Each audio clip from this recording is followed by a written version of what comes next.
You're watching Daily Flash. Time now for The Scene with Doreen. Are you ready to be blinded by science? Well, on today's The Scene with Doreen, I sit down with new wave music pioneer Thomas Dolby. He's heading out on a new tour this spring, and I can't wait to dig in. Check it out.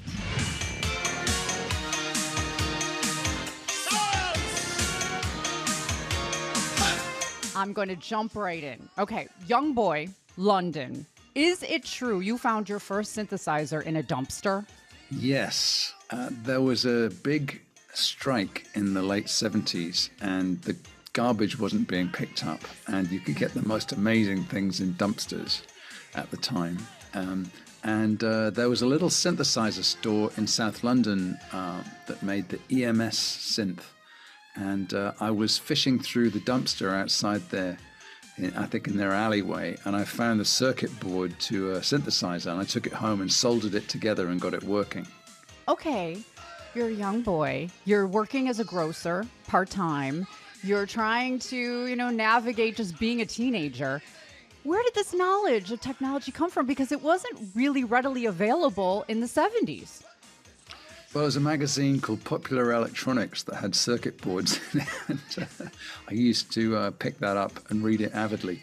Yeah, I mean, synthesizers at the time were really a dream.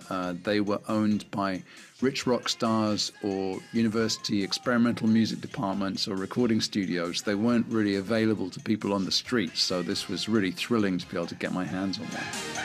The scientist thing. Why the scientist? MTV was starting to take off, and I persuaded my first record company, EMI, that I needed to make a video, and this was a way to sort of break through, get past the resistance of radio to play my kind of stuff. Mm-hmm. So they gave me the budget to do it, and I wrote a storyboard for it. And all I really had was the title and the storyboard. The title was She Blinded Me with Science.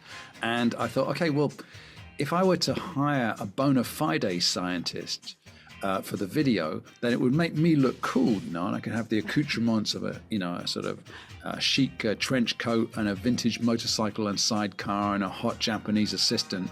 And I hired this BBC scientist called Dr. Magnus Pike. She blinded me with science! Was he happy with the final product? He was a bit of a diva, quite frankly. And the last time I saw him after the video, I asked him how he was, and he said, "Bad, Dolby." So why is that, Dr. Pike? He said, "I just got back from America, and everywhere I walked, I'd go down the street and somebody would come up behind me on the sidewalk and yell, 'Science!' And it would scare me out of my skin." I said, "Because it would appear that your bloody MTV video is more known over there than my body of scientific work." She's an airhead. Wow, I'm impressed by the size of my chest. She's not an intellectual giant.